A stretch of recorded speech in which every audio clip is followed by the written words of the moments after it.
Ouais. J'essaie de parler fort. Donc, merci à Jean-Pierre pour cette introduit comme ça. Très sympa de sa part. Ça fait maintenant 7 ans que je travaille avec Jean-Pierre, d'abord chez LTech et maintenant chez 56K.Cloud. On a 2 bureaux, un à Sion ici, un à Winterthur. On est environ 12 développeurs. Et qu'est-ce qu'on fait comme métier? En fait, on aide les entreprises à migrer leur infrastructure dans le cloud, principalement chez Amazon, donc Amazon Web Services, AWS. Et on aide les entreprises dans toutes sortes de domaines bancaires, IoT, comme a présenté Xavier, etc. Aussi, comme a dit Jean-Pierre, ce soir, je ne vais pas vous présenter une application en mode enterprise ou un projet de type migration. C'est un petit projet plutôt sympa, parce qu'on aime aussi, on a des stagiaires qui font des stages chez nous, de l'HES, etc., qui font leur premier pas dans le monde du cloud et le monde de travailler dans une entreprise. Et on aime aussi avoir des petits projets sur lesquels ils peuvent travailler tranquillement et apprendre les technologies de nos jours, de 2024. Donc aujourd'hui, je vais présenter un de ces projets-là qu'on a commencé en avril l'année passée. C'est Aviator.club, un projet qu'on a fait pour le groupe de vol amateur de Sion. Pourquoi le groupe de vol amateur de Sion? Je suis membre du groupe de vol amateur en tant que pilote. Une fois que j'ai commencé à travailler dans les bureaux ici à Sion, on avait les avions qui passaient tous les jours au-dessus de ma tête. Je le voyais tous les jours. Et je me suis dit, ça c'est un truc que j'aimais bien faire. Et je me suis inscrit à une soirée d'information et je me suis lancé dans ce challenge. Puis maintenant, je suis pilote. Et quand je suis arrivé chez le GVM, il y a un lag. Donc le GVM, c'est 250 membres ici à Sion et dans le Valais, à l'aéroport de Sion. On a environ 7 avions et il y a un club et aussi une école d'aviation avec environ 20 instructeurs et chaque année une trentaine d'élèves qui font leur formation. Et pourquoi, quand je suis arrivé chez GVM, qu'est-ce que j'ai remarqué? Bon, ça, je vais laisser tomber. Voilà le système qu'ils avaient pour réserver leur vol. C'est un système créé en 2020 et ça n'a pas changé réellement depuis 2000. Ça n'a pas changé depuis 2000. Et il y avait beaucoup de plaintes des pilotes, difficiles à utiliser sur mobile, difficiles à utiliser tout court. On ne comprend pas et on a des soucis. Et du coup, le GVM nous avait demandé est-ce que ce serait possible d'avoir un petit projet pour pas trop cher et avoir des étudiants qui travaillent dessus pour monter un nouveau système de réservation. Ce nouveau système, bon, c'est aviator.club. Ça, c'est le tag, c'est le slogan Flight Club Made Simple, Management Made Simple. Et puis, on a vraiment voulu vous faire un truc cool. Alors, sans attendre, je peux vous montrer ce que ça représente. Donc, ça, c'est l'avant. Et si ça, c'est l'après. Donc, c'est bon. Donc, c'est un système tout à fait moderne qu'on attend aujourd'hui, comme si vous allez sur Netflix, Facebook. Vous avez votre compte pilote, vous arrivez dessus, vous voyez vos prochaines réservations. C'est très important pour un pilote de savoir combien d'heures ils ont fait de vol dans le passé, dans les 12 derniers mois, pour des questions légales, pour pouvoir voler. Quelle destination dans le monde on a volé, surtout l'Europe. On ne traverse pas l'Atlantique avec les avions du GVM. Destination préférée, etc. Et bien sûr, le calendrier. Je vais vous expliquer après pourquoi. Ça, c'est juste, j'ai connecté sur mon réseau de téléphone. Ce n'est pas toujours très rapide. Le calendrier qui ressemble maintenant tout à fait à quelque chose de différent. Le calendrier est complètement interactif. On peut sélectionner une plage horaire, choisir un avion et réserver un avion. On voit l'état de toutes les réservations du jour, etc. Qui vole, avec quel instructeur, s'il y a des vols avec instructeur. Donc en vert, c'est les vols privés. En bleu, c'est les vols avec instruction. Le pilote, il a son carnet de vol avec tout l'historique de vol. Chaque avion a son profil. Dans un avion, on peut stocker quoi bien sûr, l'information de l'avion, les photos de l'avion. Aussi important pour les pilotes, c'est la documentation de l'avion. Les tarifs, qu'est-ce qu'il y a comme équipement, comme part dans l'avion, maintenance planifiée, programme de maintenance, s'il y a des incidents techniques, etc. Et pour finir, chaque pilote a son profil, avec des informations toujours de basiques qu'on connaît, qu'on habite maintenant de rentrer aujourd'hui, mais aussi des choses liées à l'aviation, donc les certificats du pilote, sa classe médicale, parce qu'il faut avoir une licence médicale pour pouvoir voler un avion, les qualifications des pilotes, etc. Donc vraiment, un changement de décor qu'il y a eu, parce que maintenant on a déployé ça en production chez GVM il y a 2 semaines. C'était un changement de décor avant-après. Et les pilotes, on a reçu beaucoup de remerciements qu'enfin on a passé à quelque chose de 2024. Quoi. Donc qu'est-ce qu'il y a là derrière ce système? Ça marche toujours. Donc d'abord, quelles sont les motivations de ce projet? J'ai déjà dit qu'on aimerait utiliser ce système pour faire des stages, pour apprendre des nouvelles choses. On aimerait bien sûr que le système coûte le moins cher possible. Je vais montrer comment ce système-là coûte 0 francs par mois. Il est gratuit, il tourne chez Amazon dans ce que ça s'appelle le free tier, complètement gratuit. Et on aimerait aussi utiliser pas de framework tiers en dehors d'Amazon pour différentes raisons. Dans le passé, on a utilisé beaucoup de frameworks type Django sur Python qu'on déployait par-dessus les ressources d'Amazon. Et là, on voulait simplifier la chose. Donc, coûte pas cher, on utilise des technologies modernes, ça motive les gens, on fait travailler les stagiaires là-dessus, et ils aiment bien, et on essaie de garder les choses simples. Donc, qui a déjà entendu parler du mot serverless dans le concept, dans le cadre 1, 2, 3, 4, une bonne partie. Donc, serverless, ça veut dire sans serveur. Qu'est-ce que ça veut dire concrètement? C'est-à-dire quand on déploie l'app, dans ce cas chez AWS, chez Amazon, on choisit que des types de services, des ressources qu'on ne doit pas manager nous-mêmes. C'est-à-dire que, par exemple, la base de données, ce n'est pas nous qui manageons quelle version de la base de données que c'est. On dit, on veut une base de données, on veut une table, et Amazon va s'occuper de créer cette table et garder cette table en vie, et nous, on ne fait que configurer la chose et mettre dessus. Même chose pour le code. On déploie le code non pas sur des serveurs classiques qui sont allumés et ensuite, si on ne veut plus, on doit les éteindre. On les appelle, je vais vous montrer après, on a des fonctions serverless. Des fonctions qui s'allument, exécutent le code que quand il y a une requête qui arrive. Et bien sûr, on ne paye que pour ce qu'on a besoin d'utiliser. D'où le moins cher dans le slide avant. Donc concrètement, les fonctions lambda introduites par Amazon en 2016, par là, et ça a vraiment boosté le développement de ce monde serverless, qui est maintenant la nouvelle méthodologie de travail dans le cloud. Ça veut dire quoi concrètement, sans être trop en détail? Le développeur, il a du code sur sa machine, il veut le déployer dans le cloud, il n'a pas besoin de monter un serveur.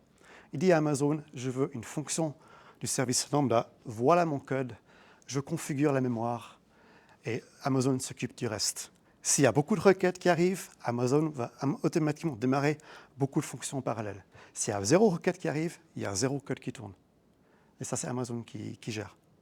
Niveau coût, on voit que l'avantage, donc s'il n'y a rien qui tourne, on ne paye rien, parce qu'on paye que les millisecondes que le code est exécuté.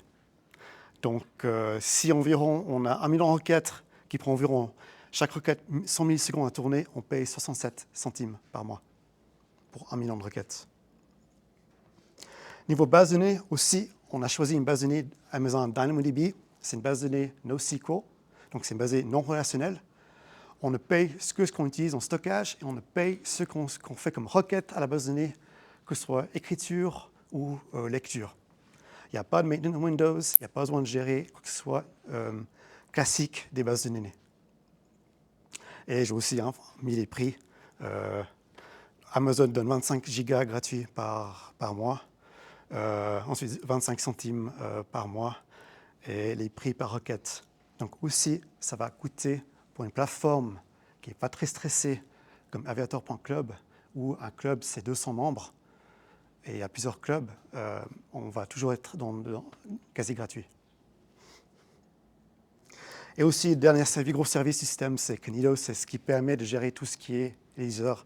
Donc, les users, quand ils entrent leur mot de passe, leur email, ce n'est pas nous qui stockons ces données, c'est Amazon qui stocke dans le service Cognito. C'est tout ce qui gère les identités. Et Amazon offre 50 000 utilisateurs gratuits par mois. Sachant qu'un club, c'est 300-400 membres. Non, le calcul est vite fait, le nombre de clubs qu'on peut mettre sur le système. Donc voilà un peu les services qu'on utilise. Voilà le diagramme d'architecture qu'il y a derrière aviator.club. Je ne vais pas, dans les 30 minutes, trop entrer dans le détail, mais c'est juste pour montrer, ça c'est un exemple très très classique d'une architecture, ce qu'on appelle serverless dans le cloud chez Amazon. Donc à gauche, on a le front-end, l'application web que je viens de montrer, qui appelle notre API. Ça, c'est notre service qui est géré par Amazon, API Gateway, qu'on peut faire les API, par exemple, REST dessus. Et ensuite, on a nos fonctions lambda derrière et notre base de données à droite. Et de façon très classique chez Amazon, quand on travaille dans le monde serverless, on lie entre les lambdas et les différents services, on va les appeler en fonction de ce qu'on a besoin. Si on a besoin de checker l'identité d'un utilisateur, un lambda peut appeler Cognito. Si on a besoin d'aller chercher quelque chose dans la base de données, un lambda peut appeler le service DynamoDB en utilisant le SDK directement dans le code. Notre code peut appeler DynamoDB et j'ai besoin du profil de cet utilisateur, etc. Qu'est-ce que ça veut dire en tant que développeur, expérience développeur, qu'on travaille dans le monde serverless? Avant, Xavier, il a parlé de Infrastructure as Code. Dans un monde serverless, on n'a pas de serveur à gérer et de base de données à gérer. Tout ce qu'on a besoin de faire, c'est dire on veut ce service-là et on veut telle et telle configuration. On veut tant de mémoire pour nos fonctions lambda. On veut une DynamoDB, par exemple, une base de données qui a point-in-time recovery pour faire des backups, etc. Mais tout ça, on n'a pas envie de, bien sûr, faire à la main dans la console d'Amazon. On a envie de faire ça sous forme de code. Comme ça, on peut le répéter et déployer ça dans plusieurs environnements et que c'est toujours la même chose et on traque les changements. Donc, on ne déploie pas des serveurs classiques ou des bases de données classiques. On écrit une configuration que Amazon va ensuite s'occuper de respecter. Et pour ceux qui sont intéressés, qu'est-ce qu'on utilise ici? C'est Pulumi. C'est une des librairies. Il y a Terraform, il y a CDK, d'autres. Mais ça, c'est une des librairies framework qu'on peut utiliser pour faire de l'infrastructure as code. OK, qu'est-ce que ça veut dire pour le développeur en fonction du code?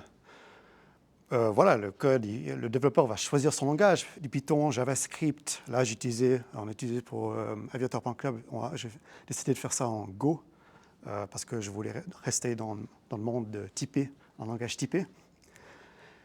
Et voilà, on écrit son propre business logic comme on fait d'habitude. Et de temps en temps, on appelle un service Amazon Database Client ici qui va utiliser le SDK de Amazon officiel pour appeler ce service-là. Donc, ce n'est pas très compliqué. L'API aviator.club, donc le REST API, les requêtes POST, GET pour aller, créer un avion, créer des réservations, aller chercher la liste de réservations pour les heures, etc.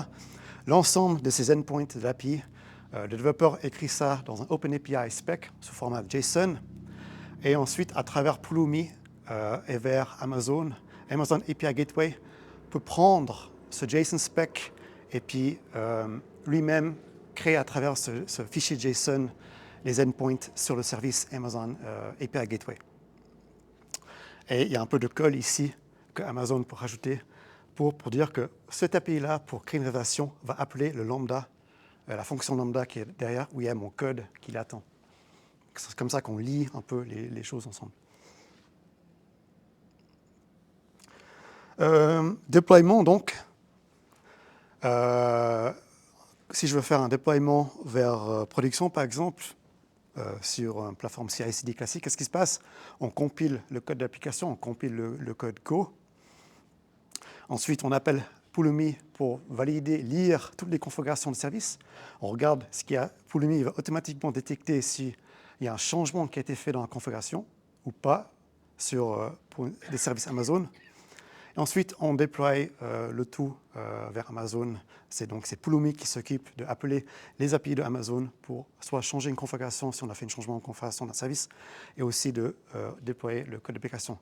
Tout ça, pour un simple mise à jour d'un code, peut prendre environ 25 secondes. Donc si je fais un changement dans mon code et j'ai envie de déployer vers mon compte dev pour valider le changement, par exemple, et voir que ça donne, je peux faire ça en environ 25 secondes. Ce qui est très, très intéressant pour un développeur, parce que ça veut dire quoi? Ça veut dire qu'on a une application qui peut tourner gratuitement dans le cloud. Ça veut dire quoi? Chaque développeur qui bosse sur le système peut avoir son propre compte Amazon, et il peut bosser en local avec des tests unitaires, des mockings, tout ça, mais il peut aussi déployer en l'espace de 25 secondes son code et le tester dans un vrai environnement cloud gratuitement. Donc l'utilité de faire du gros mocking en local commence à disparaître dans ce cas de figure-là. On peut lancer les tests unitaires en local, on peut avoir ce genre de tests, mais investir énormément dans des gros mocks pour mocker certains services cloud, qui est difficile, on perd un peu en utilité si on peut déployer aussi rapidement vers un environnement. Donc ça, c'est un peu la présentation de ce qu'il y a derrière, c'est Aviator.club, niveau cloud. Aviator.club, ce n'est pas juste pour GVM, à Sion. On appelle ça un système multi-tenant. C'est-à-dire que le système peut accepter beaucoup de clubs. Et qu'est-ce que ça veut dire? Qu'est-ce que ça impacte d'avoir plusieurs clubs ou plusieurs clients, si on veut, sur une même application? Ça les impacte surtout au niveau sécurité. Donc, qu'est-ce que Aviator.club aimerait fournir comme fonctionnalité? On aimerait pour que si un membre fait partie de plusieurs clubs, et ces 2 clubs sont sur la même plateforme, dans l'application web, il y a un petit menu, comme sur Slack ou comme sur Facebook, si vous avez plusieurs comptes. Je choisis mon autre club, clique dessus, et la page va se recharger. Et maintenant, on est actif dans l'autre club. Les clubs peuvent faire un sign-up. Un admin d'un nouveau club peut vite faire un sign-up sur le système et créer son propre club sur Aviator.club. Et ensuite, à l'intérieur d'un club, les admins, on peut créer nos propres rôles pour gérer les droits d'accès de certains users, etc. Aviator.club, on appelle ça un pool strategy. Ça veut dire qu'on met tout sur les mêmes ressources. On ne crée pas des ressources séparées pour chaque club. On ne crée pas une base de données pour chaque club. On ne crée pas un propre environnement, si on veut, pour chaque club. Donc, il n'y a qu'une seule base de données, même s'il y a 100 clubs, 200 clubs, 300 clubs. Il n'y a qu'une seule user pool où on stocke toutes les informations des users, etc. Donc, c'est une infrastructure partagée qui fournit plus d'agilité et réduit les coûts parce qu'on partage les ressources. Les négatifs, bien sûr, c'est qu'il faut faire gaffe. Il ne faut pas que quelqu'un dans un club puisse accidentellement avoir accès aux données d'un autre club. Donc, on appelle ça l'isolation des tenants. Donc, on veut isoler les clubs, même s'ils sont sur des ressources partagées, on veut les isoler. Et la stratégie Aviator.club, qui est la stratégie recommandée par Amazon, c'est utiliser, on n'appelle pas les rôles IAM. Donc, IAM, c'est l'Access Identity Management Roles officiel de Amazon, pour gérer les droits sur les ressources. Donc, pour être plus clair, parce que je sais que c'est très vague, voilà un screenshot de la table de Aviator.club dans DynamoDB. Et c'est une table, vraiment, on stocke l'ensemble de nos données. Tous les clubs, les avions, les réservations, les utilisateurs, etc. Et vous voyez ici qu'ils sont tous réportés par Tenant ID. Donc, club, si vous voulez, ID. Et dans IAM, sans entrer trop dans le détail, voilà un policy IAM en format JSON qui dit, sur cette table-là, je peux faire des queries, je peux faire des updates, des créer sur la ressource de la table, mais seulement si j'appartiens à un ID du club. Donc, je n'aurai que, si j'assume ce rôle-là pour accéder à la base de données, je n'aurai que l'accès au club qui a un ID, qui est ici une variable qu'on peut injecter. Donc c'est quoi la stratégie? C'est que le système doit injecter l'ID du club pour pouvoir accéder à la base de données. Concrètement, ça veut dire quoi? Ça veut dire que si on revient à un diagramme d'architecture, à gauche, on a un user qui appartient au club A, qui utilise le front-end, l'application Next.js.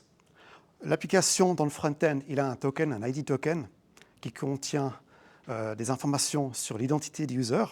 À chaque requête vers le back-end sur Amazon, à l'API, on peut associer à l'API à une autre fonction lambda, toujours des lambda, comme toujours, c'est mon serverless, on utilise lambda partout.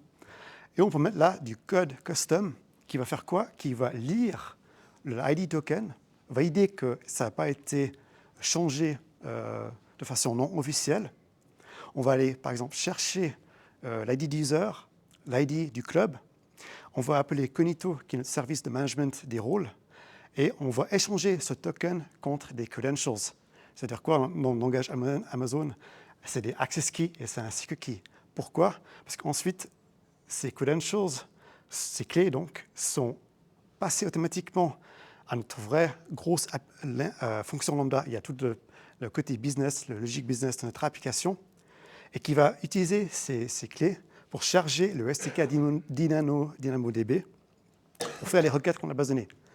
C'est-à-dire que le code lui-même qui tourne sur son lambda n'a aucun accès à la base de données. La fonction lambda ne reçoit l'accès qu'à travers les clés fournies par le user qui appelle l'application. Donc, le user, il appartient à un club. On va lui échanger son token contre des clés. On va charger l'SDK DynamoDB avec ces clés et on va appeler la base de données. Et donc, c'est que les données de ce club que cette fonction lambda pourrait avoir. C'est impossible. IAM, c'est une fondation d'Amazon. C'est impossible pour que cette fonction lambda ait accès, par exemple, au club B. Donc ça, c'est la stratégie importante, si vous voulez entrer dans mon serverless, c'est penser à ces différentes manières de travailler avec Amazon. On ne donne pas à nos serveurs ou notre code directement des accès à tout, on restreint totalement l'accès à ce que l'utilisateur a droit d'accéder. Et ensuite, juste pour finir, ça c'est un peu ce que ça ressemble quand on peut, par exemple, créer un user chez aviator.com. Donc, un nouveau user va créer un club. Comment ça se passe? Il arrive sur le sign-up form où il entre son email, son mot de passe, son nom, etc. Ça appelle le front-end va directement appeler Amazon pour créer le user. L'user va recevoir un code par SMS ou par email. Il va rentrer ça dans l'application. On va reconfirmer avec Amazon comme quoi l'user, maintenant, c'est vrai, c'est ça son email, c'est ça son numéro de téléphone. On va créer son profil DynamoDB et on va retourner au front-end, à l'application mobile, son token, ou comme j'ai dit avant, il y a son identifiant. Et ensuite, l'utilisateur peut commencer à travailler avec son propre club isolé, même si derrière, il y a des ressources partagées. Et ensuite, on peut très bien switcher le club. Donc ça, c'est une stratégie pour switcher le club, ou comme j'ai expliqué avant, le front-end pour avoir club A, club E, club B, si l'utilisateur appartient à plusieurs clubs, changer l'un ou l'autre. Et derrière, c'est toujours le même principe, on échange les services derrière, vous validez comme quoi l'utilisateur appartient bien au club B, et on va fournir au front-end un nouveau token qui contient, comme d'habitude, l'ID du nouveau club, etc. Et ensuite, l'utilisateur commence à travailler avec le nouveau club, le club B au lieu du club A. Tout d'une façon sécure, et on garantit qu'à aucun moment est-ce qu'un utilisateur qui n'appartient pas à un club C, par exemple, peut accéder à ces données-là. Donc, ça c'est, juste pour finir, si vous vous intéressez, si vous êtes développeur, vous vous intéressez par exemple à comment commencer à travailler avec le monde serverless sur Amazon, Amazon met en place des workshops interactifs pour vous et vous pouvez, j'en ai mis 2 bons exemples ici pour si vous voulez lancer, comme j'ai dit, c'est gratuit. Il suffit de créer un compte chez Amazon et on peut commencer à utiliser ces types de services et voir ce que ça donne sans payer quoi que ce soit et commencer à apprendre un peu ce qui se fait aujourd'hui, que ce soit Amazon, que ce soit c'est Microsoft chez Azure ou Google Cloud, ce genre de manière de travailler en mode serverless sans serveur classique. Et aussi, même chose pour DynaDB, si cette façon de travailler avec une base de données non relationnelle, comment est-ce qu'on fait, comment est-ce qu'on fait, parce qu'on a l'habitude de travailler avec du relationnel, etc. C'est quoi ce service DynaDB?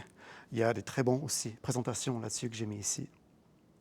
Et enfin, pour finir, sur une bonne note, si c'est simplement la version qui vous intéresse, le GVM ici à Sion, le club, offre des vols d'initiation, des vols privés pour aller voir le Cervin, par exemple, ou faire de la voltige. Simplement, allez sur le site, vous pouvez booker votre vol et lancer dans cette aventure où si vous êtes juste curieux de voir, par exemple, le vol d'initiation, c'est vous qui pilotez. Donc, c'est vous qui allez décoller l'avion, c'est vous qui allez faire les virages, tout ça. Et l'instructeur, et même à l'atterrissage, c'est l'instructeur, bien sûr, qui vous aide. Et c'est vous qui avez les contrôles de l'avion. Donc, n'hésitez pas à vous lancer. Vol d'initiation, par exemple, de 30 minutes et voir ce que c'est que piloter ici, dans nos Alpes, un avion. Merci beaucoup.